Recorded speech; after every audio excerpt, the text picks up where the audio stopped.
अगर किसी बच्चे की गलती से, जैसे 150 प्रश्न है और 140 प्रश्न मैंने समय में कर लिए, लेकिन 10 प्रश्न बिन पढ़े ही छूट गए, तो मैं समझता हूं कि वो बच्चा 99% एग्जाम क्लियर नहीं कर पाएगा। 99%, इतनी पॉसिबिलिटी कम हो जाती है, क्योंकि वो जो 10 प्रश्न छूटे हैं ना, वो बहुत आसान भी हो सकते हैं, और वो 5-6 प्रश्न आपके यूं ही बन जाएंगे उनमें, ऐसी संभावना ज्यादातर होती है, क्योंकि चीजें ऐसी छूटती हैं। जीएस कभी नहीं छूटती, मैथ छूटता है, रीजनिंग छूटती है, या हिंदी कई बार ऐसे छूट जाती है।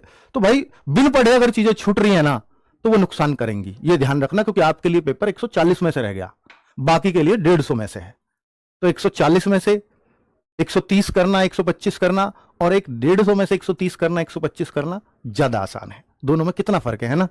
अगर हम देखें कि भाई मैथ्स में हमारे क्वेश्चन आएंगे 20 में, मान के चल लेता हूं, 18-20 जो भी 20 क्वेश्चन में मान रहा हूं, इन 20 क्वेश्चन के लिए क्या आइडियल समय देना चाहिए, आप बताएं, क्या आइडियल समय होना चाहिए? पता है मेरी सुनोगे आप, तो मेरे हिसाब से इस 20 क्वेश्चंस के लिए आप 25 मिनट भी ठीक है, और 30 मिनट भी आप जा सकते हो। आप तो सर मेरा मैथ्स ही कमजोर है, तो अगर आप 30 मिनट भी दे रहे हो तो कोई दिक्कत वाली बात नहीं है।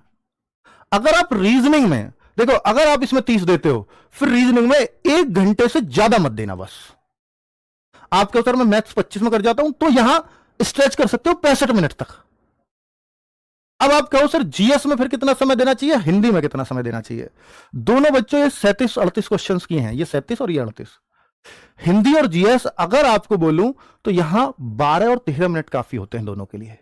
मैं जीएस को हमेशा ये बोलूंगा कि आप 12 मिनट में करें, और हिंदी थोड़ा ज्यादा क्वेश्चंस करते हो, एक एक क्वेश्चन थोड़ा सा सावधानी से पढ़ना पड़ता है। जीएस में हम ये मानते हैं कि 20, 22, 25 क्वेश्चन हमारे लिए पर्याप्त होते हैं, इसलिए उसमें थोड़ा कम समय देंगे हम हिंदी से।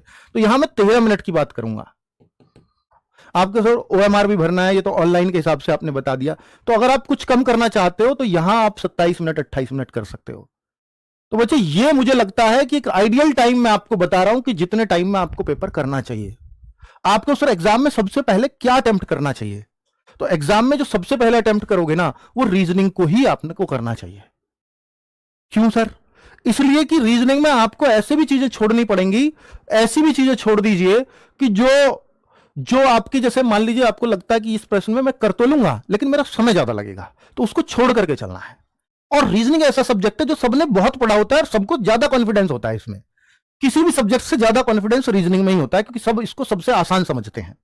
तो मुझे लगता है रीजनिंग को पहले करने से आपका समय कभी कम नहीं पड़ेगा। पर मैं ये नहीं कह रहा कि आप रीजनिंग ढूंढ ढूंढ के करो, मिक्स आ गई तो नहीं, फिर मत करना है ऐसे। मिक्स आ गया तो फिर तो जैसा पेपर है वैसा ही करना है, मिक्स के भी चांस रहेंगे पेपर के, है ना। चलो, अब आप कहो कि सर क्या मॉक अभी देने शुरू कर देने चाहिए, कि मैंने तो अभी शुरू ही नहीं किए, तो कोई बात नहीं है। आप अगर मॉक को एग्जाम से 3 महीने पहले भी शुरू करते हो, यानी मोस्ट प्रोबेबली आपको मार्च में शुरू जरूर कर देने चाहिए। आप करीब करीब 40-50 मॉक जरूर दे करके जाना, क्योंकि आपकी टक्कर उनसे है जो 100-100 मॉक दे रहे हैं। ठीक है, 40-50 मोर देन सफिशियंट होंगे। मॉक आपकी प्रैक्टिस को मजबूत करता है, और एग्जाम में मार्क्स प्रैक्टिस से आते हैं। हर कोई यही कहेगा आपसे कि प्रैक्टिस कम की होगी, तो प्रैक्टिस का सबसे अच्छा माध्यम होता है मॉक। आप रोज भी एक मॉक करोगे, लेकिन लास्ट के 1 महीने में करना, अभी नहीं। अभी रोज मॉक करने की आवश्यकता आपको नहीं है। अभी हफ्ते में 1-2 चल रहा है तो बहुत है, बहुत ही है।